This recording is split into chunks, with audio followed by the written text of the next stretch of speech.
박성민 목사의 매일 큐티 묵상입니다. 민수기 36장 1절로 13절입니다. 요셉 자손의 종족 중 므낫세의 손자 마길의 아들 길르앗의 자손 종족들의 수령들이 나와 모세와 이스라엘 자손의 수령된 지휘관들 앞에 말하여 이르되, 여호와께서 우리 주에게 명령하사 이스라엘 자손에게 제비 뽑아 그 기업의 땅을 주게 하셨고, 여호와께서 또 우리 주에게 명령하사 우리 형제 슬로브앗의 기업을 그의 딸들에게 주게 하셨은즉, 그들이 만일 이스라엘 자손의 다른 지파들의 남자들의 아내가 되면 그들의 기업은 우리 조상의 기업에서 떨어져 나가고 그들이 속할 그 지파의 기업에 첨가되리니, 그러면 우리가 제비 뽑은 기업에서 떨어져 나갈 것이요, 이스라엘 자손의 희년을 당하여 그 기업이 그가 속한 지파에 첨가될 것이라. 그런즉 그들의 기업은 우리 조상 지파의 기업에서 아주 삭감되리이다. 모세가 여호와의 말씀으로 이스라엘 자손에게 명령하여 이르되, 요셉 자손 지파의 말이 옳도다. 슬로브앗의 딸들에게 대한 여호와의 명령이 이러하니라. 이르시되, 슬로브앗의 딸들은 마음대로 시집가려니와 오직 그 조상 지파의 종족에게로만 시집갈지니, 그리하면 이스라엘 자손의 기업이 이 지파에서 저 지파로 옮기지 않고 이스라엘 자손이 다 각기 조상 지파의 기업을 지킬 것이니라 하셨나니, 이스라엘 자손의 지파 중 그 기업을 이은 딸들은 모두 자기 조상 지파의 종족되는 사람의 아내가 될 것이라. 그리하면 이스라엘 자손이 각기 조상의 기업을 보존하게 되어 그 기업이 이 지파에서 저 지파로 옮기게 하지 아니하고 이스라엘 자손 지파가 각각 자기 기업을 지키리라. 슬로브앗의 딸들이 여호와께서 모세에게 명령하신 대로 행하니라. 슬로브앗의 딸 말라와 디르사와 호글라와 밀가와 노아가 다 그들의 숙부의 아들들이 아내가 되니라. 그들이 요셉의 아들 므낫세 자손의 종족 사람의 아내가 되었으므로 그들의 종족 지파에 그들의 기업이 남아 있었더라. 이는 여리고 맞은편 요단가 모압 평지에서 여호와께서 모세를 통하여 이스라엘 자손에게 명령하신 계명과 규례니라. 아멘. 오늘 말씀을 이해하기 위해서는 27장에 나오는 슬로브앗의 딸들에 관한 이야기를 알고 있어야 합니다.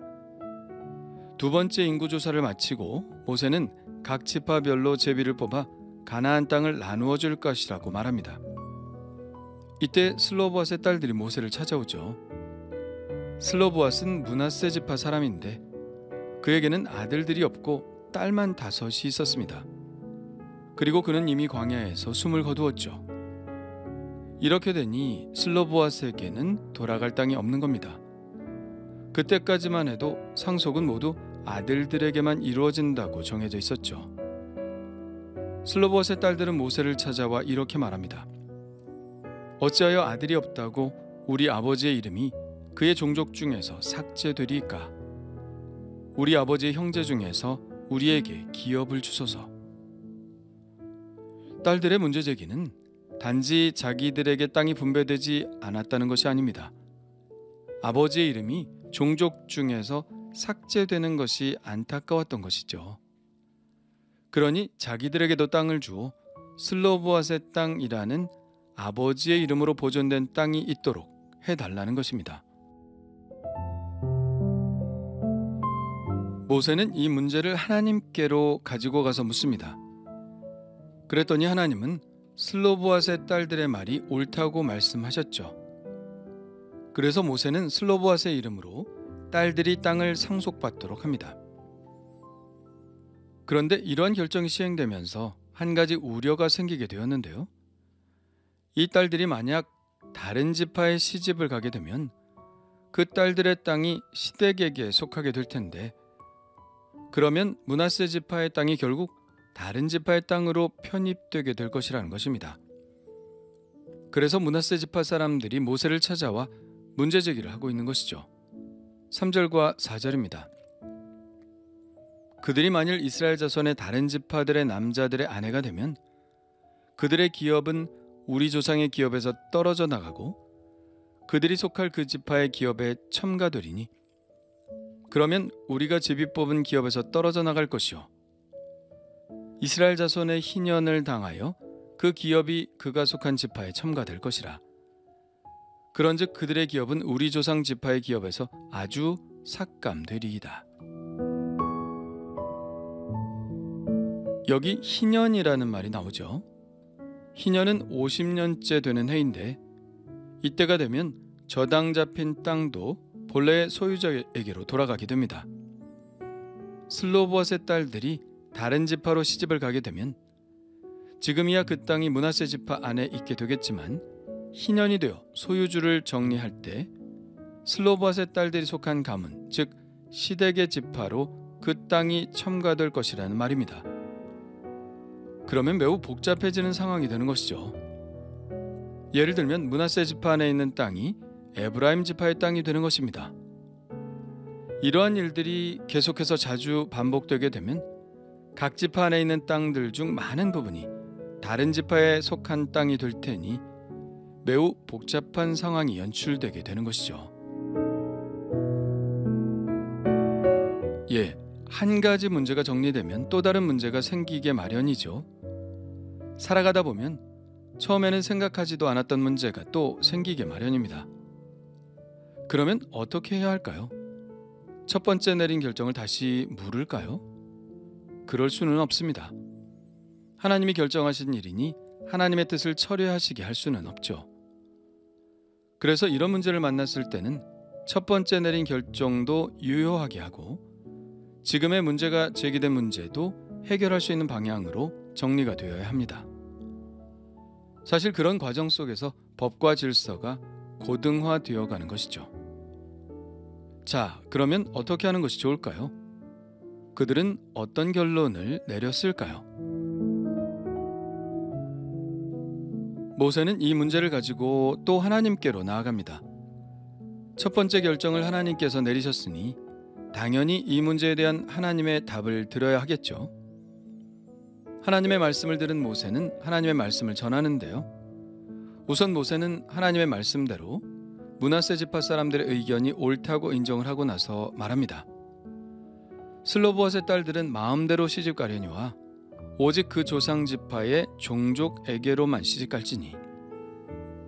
이렇게 결정을 내립니다.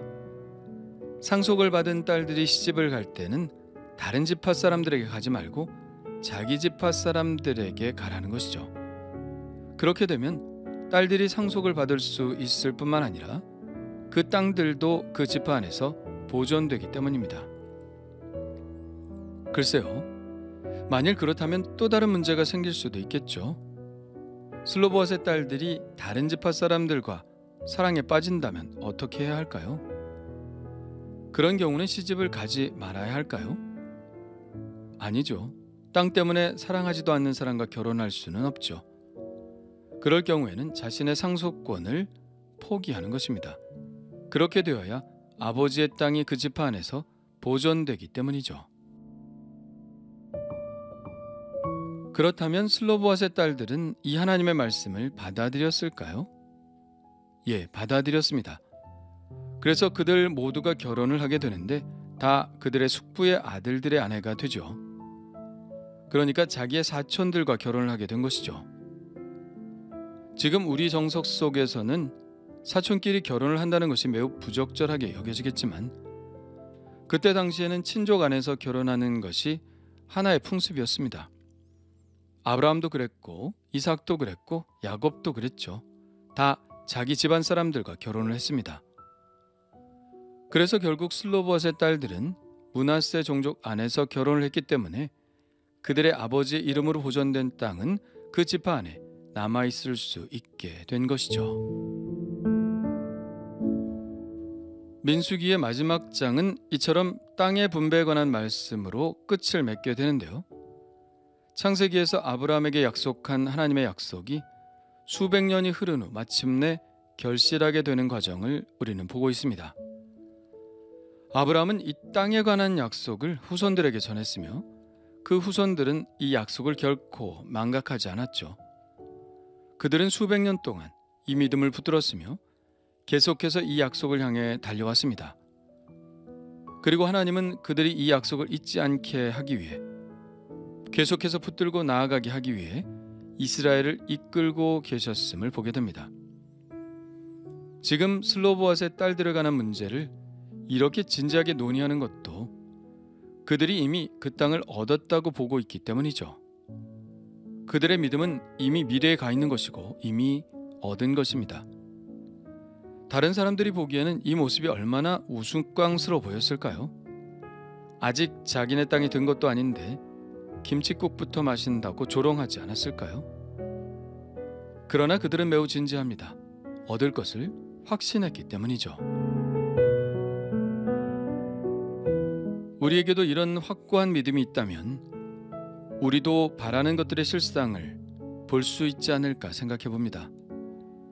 많은 우여곡절도 있었지만 결국은 이들이 모압 평원, 가나안의 코앞까지 와 있습니다. 우리도 믿음을 잃지 않는다면 우리는 어느새 하나님의 약속 앞에 서 있게 될 것입니다. 그렇다면 나에게는 이런 변치 않는 믿음이 있나요? 나에게는 이렇게 이미 이 약속의 성취를 누리는 마음이 있는지 한번 생각해 보게 됩니다. 변할 수 없는 하나님의 약속을 다시 한번 마음에 새겨봅니다.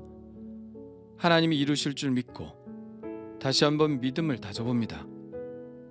하나님께서 이끄시는 대로 그저 순종하며 오늘도 이 길을 걷기를 원합니다. 주님 감사합니다. 민수기를 통해 많은 은혜를 받게 하심을 감사합니다. 그들의 좌충우돌하는 모습을 많이 봅니다. 가슴 아픈 이야기도 있고 안타까운 이야기도 있었습니다. 그러나 분명한 것은 하나님께서 그들을 지금 이곳까지 인도하셨다는 것입니다. 그들 마음속에는 여전히 꺼지지 않는 불이 계속 타오르고 있음을 봅니다. 오 주님, 제 안에도 이런 불이 타오르게 하옵소서. 하나님의 약속을 신뢰하는 불이 결코 꺼지지 않게 하옵소서. 그래서 하나님이 제게 주신 꿈을, 비전을 반드시 이루게 하옵소서. 예수님의 이름으로 기도합니다. 아멘.